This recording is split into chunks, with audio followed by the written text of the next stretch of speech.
And if you consume it too much, you will lose all your emotion.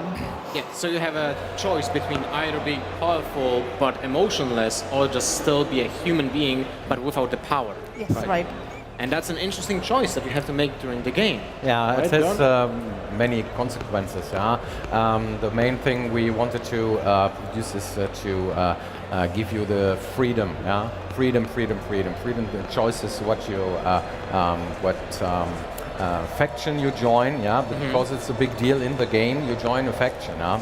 You are in the first hours. You are banned from your own faction, the Alps, who consume these ELEX a lot, and then they have no emotions anymore, but strong magicians, and they want to.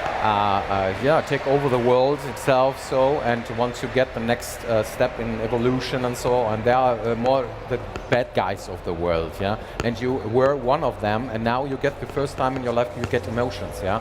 And so you are you're facing the three people you once fought, and therefore you have to choose which way to go. And we have a science fantasy universe and a post-apocalyptic world, yeah. And that means we have a medieval faction, we have outlaws, more like Mad Max faction, Mad Max style, and the sci-fi part we call the clerics, and so the mixture of all these things is all about. All right, well, that sounds interesting. Carnage, Yes. are you taking ELEX? I'm taking it in. I just keep thinking, like, what would I do if I had a chance to either become like a superhuman or have no emotions? I'd just get rid of those emotions. Yeah, because I'm right practically away. emotionless, anyways. Exactly. So right. So I think the world that we live in is pretty much in that direction too. So I'll just become superhuman. What an interesting game. What an interesting concept. Was this a game before that's being picked up and remade? This was a game that was being worked on before, right? And then now being re-released almost, right? No. It was the idea of the game in our minds. Well, 10 years ago. 10 years ago, yeah, right, yeah. But it was only an idea. Okay. Yeah. We are Piranha Bytes, and we are a small company from a German region we call Ruhrpott. Yeah. Ruhrpott. Okay, Yes. all right. And it's Ruhrgebiet, and so we. Produced the Gothic series, Yes. as we might know, and the Risen series, yeah.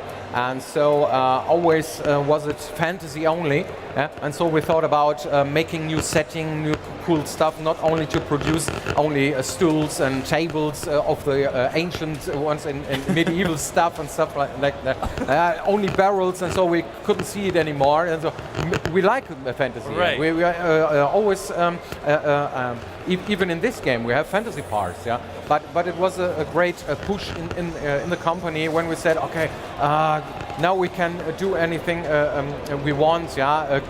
Broken cars and stuff like pump guns and chain swords and stuff like that, and then we had really fun to make this kind of game. So you were just keep on doing the same thing, and you're like, what else can we do? We're tired of making just Gothic towers and all this darkness around us all the time. Yeah. I love it, man. This time it's just happy post-apocalyptic work. Happy post-apocalyptic. You're right, like Mad Max people. Is anyone happy in this world? Is this a really sad place? Are people just like okay with having superhuman powers and being emotionless?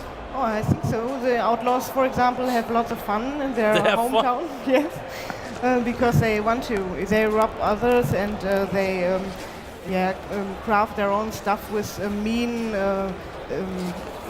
weapons, for example. But they also have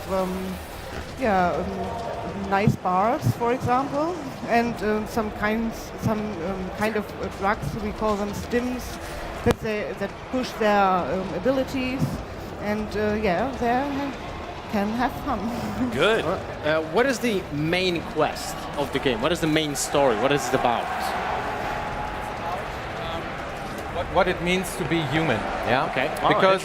Because it's not only the good and evil stuff, yeah, as we in the past did, yeah, the Right. same, yeah. It's more like, are you a rational machine guy or are you human? Human guy. You have emotions, yeah.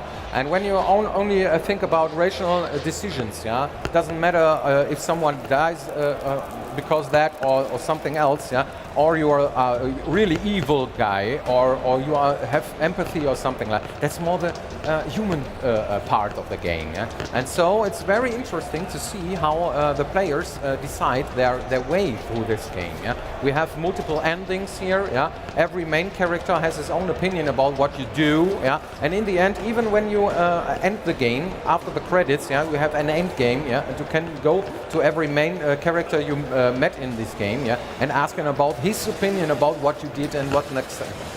Your role in the world and stuff like that, yeah.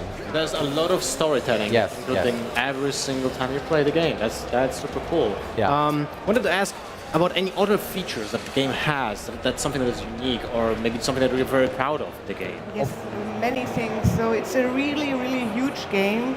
It's about 1.5 times bigger than Gothic 3, for example. And that was a big one. Yes, it was a big one. There are many different countries and climate zones in the continent. You can explore everything, every cellar, every country without any loading zone at all.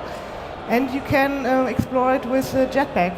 Oh. Yeah, so it's we call it vertical exploration. If you see a point, you can reach it. And this is very interesting and makes a lot of fun. Another special feature we have is, we call it simulated game world. There are games where are hubs where you only can talk to somebody and not fight. And there are hubs in those games where you only can fight but not talk. In our game is one big game world. Yeah? That means you go into a city, and when you commit crimes or something like that, yeah, they remind that, and they report it to their leader. Yeah? We call him the Punisher. Yeah? And so he says, okay, you have to pay for your crimes here, and, or else. And or else means that you are forbid to trade. Yeah, it goes so far in steps, yeah, that they send a headhunter after you and stuff like that. It's a very free world, yeah. You can every NPC in the world could be the first one you meet there, and you can choose your own way. Though we tell a story in 4 chapters, yeah, and it's all embedded in this main story. Yeah, many dialogues you can have there. We have almost 300,000 spoken words in there, and so yeah, that's really impressive game. Yeah, it's really impressive. It will take a lot of time to complete that. One last question. I actually heard, Björn, that you actually did like the soundtrack for the game? Yes, I did. Yeah, that was the first time. I make music for 25 years now, but only for myself. Yeah, and that it was the time to say, okay, this time I will make the soundtrack. Yeah. That is awesome. Can't wait to hear that. Actually, thank you very much for coming.